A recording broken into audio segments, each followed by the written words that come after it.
Hai semuanya, gimana kabarnya teman-teman? Semoga sehat selalu, semoga baik-baik aja. Coba ngacung di sini siapa yang sering sekali main itu bisa beronde-ronde. Coba tolong nggak usah bohong, yang biasanya suka pamer di tongkrongan, nah itu biasanya tukang bohong tuh, ngaku. Kita harus jujur-jujuran di sini. Banyak laki-laki yang ngerasa dunianya hancur, ngerasa bersalah, langsung insecure, langsung sensitif banget ketika dia nggak bisa ronde kedua. Ya, jadi Johnny-nya memutuskan secara sepihak untuk tidur pulas setelah ronde pertama. Terus, apa yang kamu lakuin kalau kayak gitu? Panik, minta maaf, terus akhirnya bikin pasanganmu lebih ngerasa bersalah, atau kamu malah nyalahin makanan tadi siang atau kegiatanmu sebelum memulai ronde pertama.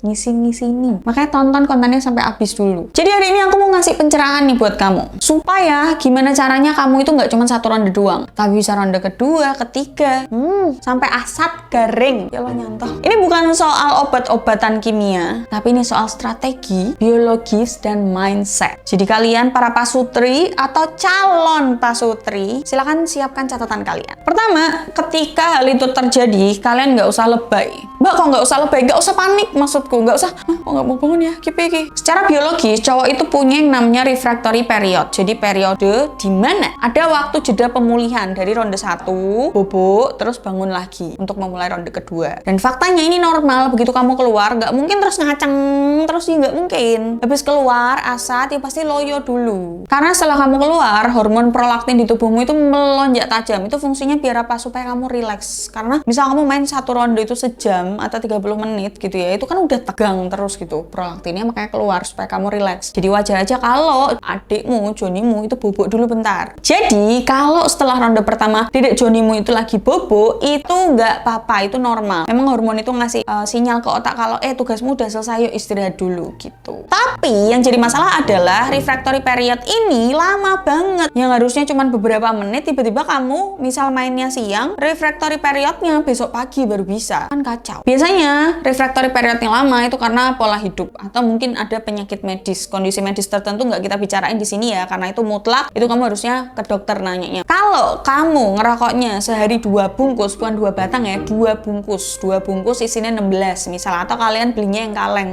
gendeng, bengoren gue sanggumu. Udah ngerokoknya banyak banget, minum alkohol, ngopi everyday, kopinya bukan kopi hitam lagi, kopi susu manis, minumnya boba-bobaan, makannya junk food, ultra processed food, bukan real food, gak pernah olahraga, malas banget olahraga, perutmu lebih maju daripada masa depanmu, ya jangan harap refractory period adikmu atau Johnny-mu itu secepat kilat. Kesalahan kalian para cowok-cowok amatir atau pemula adalah di ronde pertama, itu kalian udah kayak kuda lumping kesurupan, digaspol buanter, sak pol-polnya sampai kemeringet, lempoh, dredeg dan sebagainya. Semua tenaga dikeluarin, semua energi dikeluarin ya. Nafsunya membabi buta. Akhirnya apa? Setelah ronde pertama, kamu tepar. Bukan cuman Johnny-mu bobok, tapi sekamu-kamunya bobok gitu loh. Anggaplah mulai dari sekarang ya, aplikasi ini nih ke istrimu. Anggaplah ronde pertama itu appetizer. Mainnya santai, ngikutin flow. Fokuslah ke pleasure-nya pasanganmu dulu. Nggak usah buru-buru finish. Kalau kamu bisa ngatur emosimu di ronde pertama, hormon prolaktinmu itu nggak keluar terlalu banyak gitu loh. Logikanya kalau di ronde pertama kamu udah keringetan, gembrobios, teles kebes, di ronde kedua kamu pasti ngos-ngosan. Jadi kasarannya, ayo di ronde pertama ini simpan bensin juga, simpan tenaga juga buat tanjakan berikutnya. Terus ada lagi hal-hal yang paling banyak diabaikan sama kalian.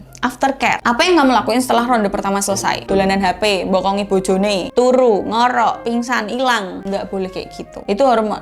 Ya memang hormon prolaktinnya pasti bekerja gitu ya, langsung keluar gitu, terus mbak enak, mbak relax turu. Nggak boleh kayak gitu. Kalau emang kamu mau lanjut ke ronde kedua, ketiga, ya kamu harus jaga itu. Kalau kamu setelah selesai, kamu langsung buka YouTube, TikTok, atau mungkin langsung bokongi, rebahan, tidur, ya itu akan bikin adik Johnny-mu males bangun lagi. Jadi aftercare yang tak maksud adalah setelah kamu keluar, itu tetap peluk dia, tetap jaga kondisi di mana kalian itu lagi ada di lingkaran ini nih. Kalian main di lingkaran ini. Ya kalian harus jaga kamu tetap di situ. Tetap dipeluk-peluk, tetap bilang terima kasih, tetap chit-chat kecil-kecil, tetap ngobrol, tetap cium-cium gemes. Kasih sentuhan-sentuhan ringan di area-area sensitif yang udah kita bahas di konten sebelumnya. Kenapa? Karena kita harus menjaga kita tetap ada di lingkaran. Stimulasi visual dan fisik itu menjaga kamu tetap di lingkaran, dan itu menjaga supaya hormon prolaktinnya tuh nggak keluar banyak-banyak. Jadi jadi testosteronnya bisa naik lagi. Jadi itu fungsinya biar otak kamu tuh tetap on, tetap di dalam lingkaran, tetap diikat gitu loh. Hei, jangan relax dulu, hei, jangan bobok dulu. Ini kamu masih mau main lagi nih gitu. Sama jangan lupa hidrasi. Kamu habis main, kamu main di ranjang itu sama kayak olahraga. Otomatis kamu ada keringetan, sudah pasti ada cairan yang dibuang. Jadi kamu nggak boleh dehidrasi. Dehidrasi itu musuh utama dedek joningu. Jadi usahakan kamu tetap terhidrasi. Hindari minum minuman manis yang nggak jelas gitu ya. Minum air putih aja wis. Toyo petak udah paling aman. Bagi banyak orang, ronde kedua itu lebih nikmat. Kenapa? Pertama, kamu udah nggak terlalu tegang secara visual, secara mental. Mungkin di ronde pertama tadi kan sebelum main, kamu udah mikir yang, wah nanti mau gini, nanti mau gitu, udah bayangin, wah bojoku seksi banget yang udah seru, no iki.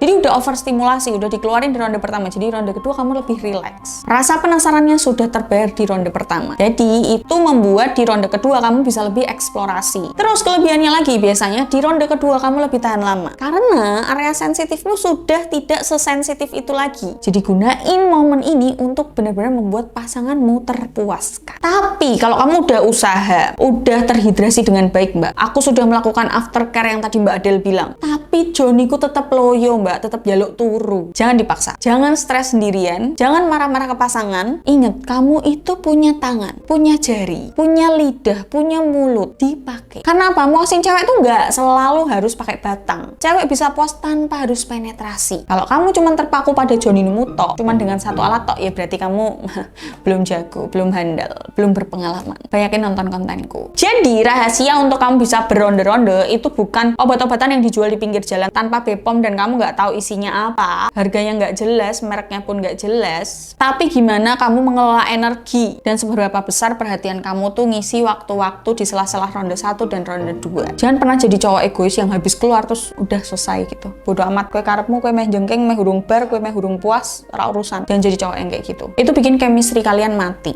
Dan kalau chemistry kalian stop, mati di situ, nggak akan ada tuh lanjut ronde kedua, ketiga, keempat, dan seterusnya. Jadi laki-laki itu main pakai otak, nggak cuma pakai otot.